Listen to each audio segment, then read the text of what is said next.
চট্টগ্রাম, কক্সবাজার, রাঙ্গামাটি, বান্দরবন এইসব অঞ্চলের কোথাও কোথাও ভারী বা অতি ভারী বর্ষণজনিত কারণে পাহাড়ি ধস বা ভূমিধসের সম্ভাবনা রয়েছে।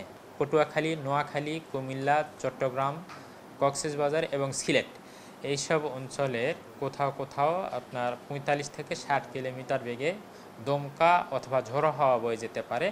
জন্য এইসব অঞ্চলের যে নৌযানগুলো আছে সেই নৌযানগুলোর জন্য আমরা 1 নম্বর সতর্ক সংকেত ইস্যু করেছি।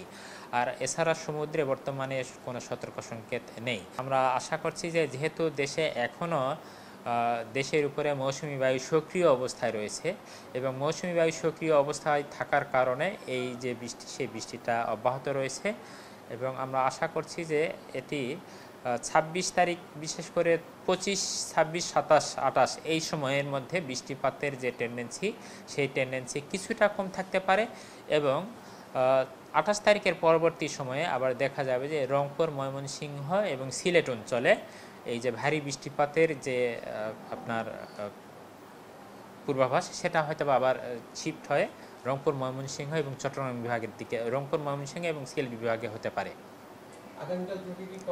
আমরা আশা করছি যে আগামীকাল বিকালের পর থেকে বৃষ্টিপাতের যে তীব্রতা সেই তীব্রতাটা কিছুটা কমে যেতে পারে। এখন যে এরকম ভারী বৃষ্টি হচ্ছে সেই ভারী বৃষ্টিটা মোটামুটি আগামীকাল পর্যন্ত এরকম অবস্থা অব্যাহত থাকতে পারে। আগামীকাল বিকেলের পর থেকে হয়তোবা কুমিল্লা, নোয়াখালী, ফেনী এইসব অঞ্চলে বৃষ্টিপাতের যে তীব্রতাটা সেই তীব্রতাটা সামান্য কমে আসতে পারে। আর আমরা দেশের সার্বিক বৃষ্টিপাতের কথা যদি বলি, সার্বিক বৃষ্টিপাত মোটামুটি 24 তারিখ পর্যন্ত এরকম অবস্থা অব্যাহত থাকতে পারে, হয়তোবা ইন্টেন্সিটি কিছুটা কমে যেতে পারে।